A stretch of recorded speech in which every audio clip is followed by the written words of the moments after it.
वली sir, जैसे कि तुम लोगों को बच्चे मैं बता रहा था ईमेल सिक्योरिटी एक्सटेंशन के पॉइंट ऑफ व्यू से। इससे पहले हम लोगों ने पढ़ा था बच्चों, ठीक है ना। इससे पहले हम लोगों ने ईमेल सिक्योरिटी का पढ़ा था, उसमें पीजीपी प्रेटी गुड प्राइवेसी पढ़ा था बेटा, ठीक है ना। आज हम लोग इसको जो है प्रेटी गुड प्राइवेसी में देखा था हम लोगों ने कि काफ़ी सारी चीज़ें इंक्लूड होती थी, सब कुछ बहुत अच्छा चलता था। तो ईमेल सिक्योरिटी में पीजीपी के बाद नंबर 2 पे जो सिक्योरिटी ईमेल की प्रोवाइड करता है बेटा, वो SMIM ही करता है, जिसका full form secure multipurpose internet mail extension है, ठीक है ना। ये भी हमारा एक इंटरनेट स्टैंडर्ड होता है, ठीक है ना, जिसका मेन काम क्या होता है, ठीक है ना। ये देखो लिखा हुआ है कि SMIM is an internet standard for digitally signed MIME based email data and it's public key encryption, ठीक है ना। It was initially develop by RSA वाली ऑर्गेनाइजेशन ने ही, जो कि इंक्रिप्शन वाली है, उसने इसको डेवलप किया था, ठीक है। इसे based on companies public encryption mechanism most email service and software use SMIM to secure email communication, ठीक है ना बच्चों। अब दूसरे में अगर हम लोग इसकी बात करते हैं कि SMIM is include in the latest version of the web browser from Microsoft and Netscape have been endorsed by the other vendor that make message products. RSA has proposed this standard and alternative to SMIM is PGP-MIME, ठीक है ना। SMIME का जो alternative secured का वो PGP-MIME के साथ है, which is also been approved as a standard, ठीक है ना। क्या अब इसके फीचर्स के बारे में बात कर लेते हैं। SMIM enables email security features by providing encryption, authentication, message integrity and other relative services. It ensures that an email messages is sent by a legitimate sender and provides encryption for incoming, ठीक है ना।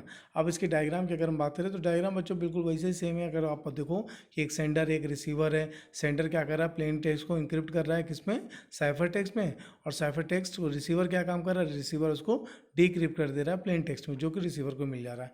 यहाँ पर different keys are use to encrypt and decrypted message. एक public key से होता है और दूसरा हमारा प्राइवेट की से, जिसको डिस्कस कर चुके हैं हम लोग, ठीक है ना बच्चों। ये डायग्राम देख लो, यही डायग्राम होता है हमारा, ठीक है ना।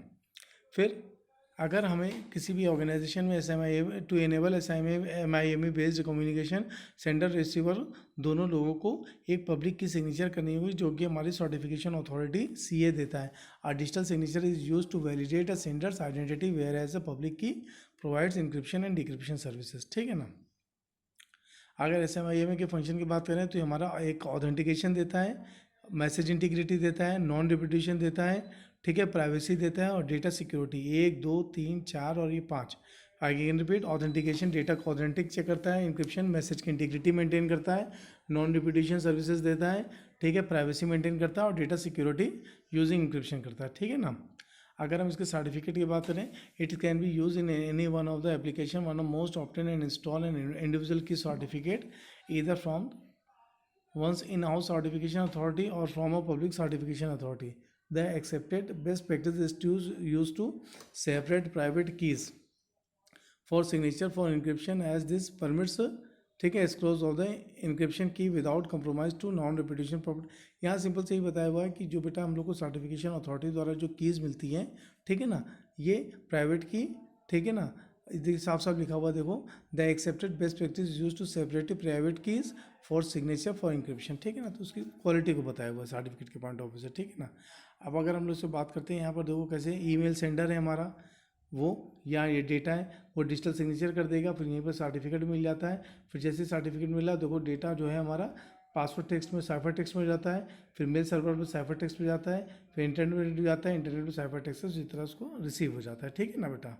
ये हो गया बात समझ में। दूसरी हमारी टेक्नोलॉजी बेटा जो PGP, एक बार रिवीजन ले लो तो प्रेटी प्राइवेसी और PGP is a popular program use to encrypt and decrypt email over the internet as well as the authentication method with digital signature and encrypted stored file. PGP was once the most widely used privacy ensuring program by individual and also used to Phil Zimmermann is the name of a person who first introduced the concept of PGP. PGP provide क्या करता है, it देखो PGP encryption uses a serial communication of hashing, data compression, symmetric key cryptography and finally public key cryptography. Each step uses one of the several support algorithms. Each public key is bound to a user name और an email address, ठीक है ना बच्चों। अगर PGP की feature से बात करें तो क्या होता है, ये कॉम्पेटिबिलिटी के पॉइंट ऑफ व्यू से है, as PGP version of that support newer feature and algorithm, ठीक है ना, are able to create encrypted message that older PGP system cannot decrypt even within a validate valid private key. Therefore, it is essential that partners in a PGP communication understood each other's capabilities or at least agree on PGP settings. ठीक है ना. देखो पहले हम लोगों ने क्या दिया था, पहले हम लोगों ने अगर बात की थी बच्चों, तो पहले हमारी, ठीक है ना, पहले हम लोगों ने बात की थी, ठीक है. अब यहाँ पर कॉन्फिडेंशियलिटी की बात करें, पीजीपी कॉन्फिडेंशियलिटी भी याद रखिए. जितनी भी सिक्योरिटी सर्विसेज होती हैं वो कॉन्फिडेंशियलिटी, इंटीग्रिटी, अवेलेबिलिटी, ऑथेंटिकेशन, ठीक है ना, और ये अवेलेबिलिटी प्रोवाइड करता है. ठीक है, और नॉन रिपीटिशन सर्विसेज भी प्रोवाइड करता है.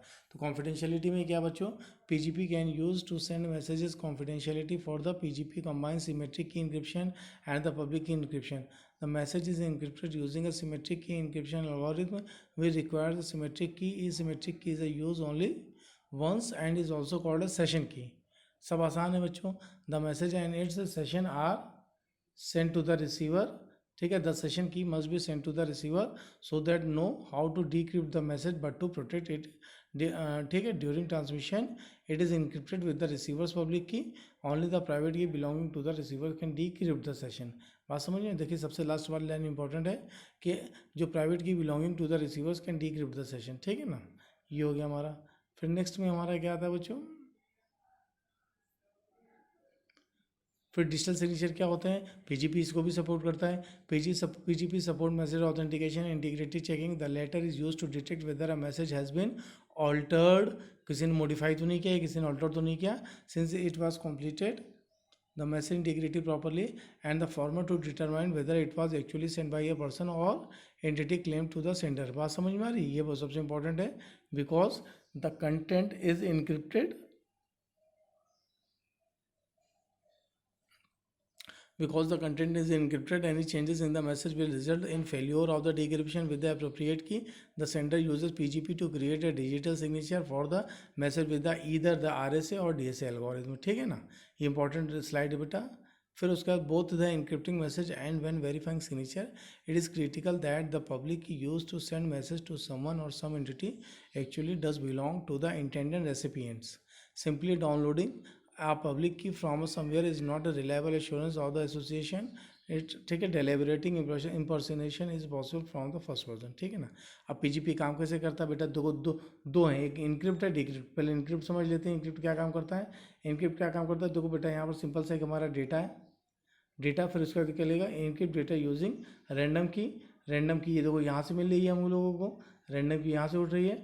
फिर जो रैंडम की मिल रही है, रैंडम की वजह से वो जनरेट रैंडम की, जैसे रैंडम की यहाँ TIA की CV2 इस तरह मिली हुई है. फिर रैंडम की से क्या होता है, इनक्रिप्ट की यूजिंग रिसीवर्स पब्लिक की यूजिंग RSA. जब ये कर दिया, ये काम होने के बाद देखो डेटा आ गया. डेटा जो था पहले हमारा प्लेन डेटा था, अब हमारा साइफर टेक्स्ट डेटा हो गया. अब ये इनक्रिप्टेड मैसेज वाला डेटा हो गया. अब ये मीडियम में भेज दिया जाएगा. ठीक है ना, ये सेंडर का काम है इनक्रिप्ट करना. डिक्रिप्ट करना रिसीवर का काम है. यही स्लाइड मुझे तुम्हें समझानी थी. डिक्रिप्शन में क्या होता है बच्चा, देखो डिक्रिप्ट मैसेज जो भी हमें वहाँ से मिला हुआ है, वो जो डेटा साइफर टेक्स्ट डेटा है, यहाँ देखो लिखा हुआ डिक्रिप्टिंग रिसीवर प्राइवेट की RSA, मतलब RSA जो इंक्रिप्ट की वाला यूज़ हुआ. इसी तरह यहाँ पर RSA डिक्रिप्ट की वाले की के थ्रू इसको डिकोड कर देगा और डिक्रिप्ट मैसेज यूजिंग का. फिर देखो यहाँ पर ताला लगा डेटा यानी साइफर टेक्स्ट डेटा है, और फिर यहाँ पर फिर से हम लोग को नॉर्मल डेटा मिल गया. बात समझ में आ रही है बच्चों. तो this is all about the working of A PGP working. ठीक है ना बेटा. तो ये हमारी ये हमारे कुछ इस तरह सेशंस थे जिसके अकॉर्डिंगली हमने आपको बताया. फिर यहाँ पर दे रखा हो पीजीपी काम क्या करता है, तो जो बेटा देखा अभी जैसे डायग्राम में देखा था, डायग्राम में डेटा जो मिलता है, डेटा को हम लोग सबसे पहले प्लेन डेटा होता है, प्लेन डेटा को फिर RSA एल्गोरिथम के थ्रू रैंडम की जनरेट करते हैं. रैंडम की जनरेट करने के बाद प्लेन डेटा में रैंडम की इंक्लूड करके वो हमारा प्रोटेक्टेड डेटा बन जाता है, पासवर्ड डेटा बन जाता है, जिसको कि हम लोग साइफर टेक्स्ट डेटा कहते हैं. उसी को डेटा को हम लोग मीडिया में सेंड कर देते हैं और रिसीवर एंड पे जस्ट वाइस वर्सा होता है जो प्रोटेक्टेड साइफर टेक्स्ट डेटा होता है. फिर हम लोग डीक्रिप्ट की यूज़ करा के उसको डीक्रिप्ट कर लेते हैं. डीक्रिप्ट करने के बाद नॉर्मल साइफर टेक्स्ट डेटा से हमारा प्लेन टेक्स्ट डेटा मिल जाता है और यूज़र को रिसीव करा देते हैं बच्चों. ठीक है, this is about all of the working of the PGP RSA. I hope you understand the session. Thank you very much dear. Thank you for all this.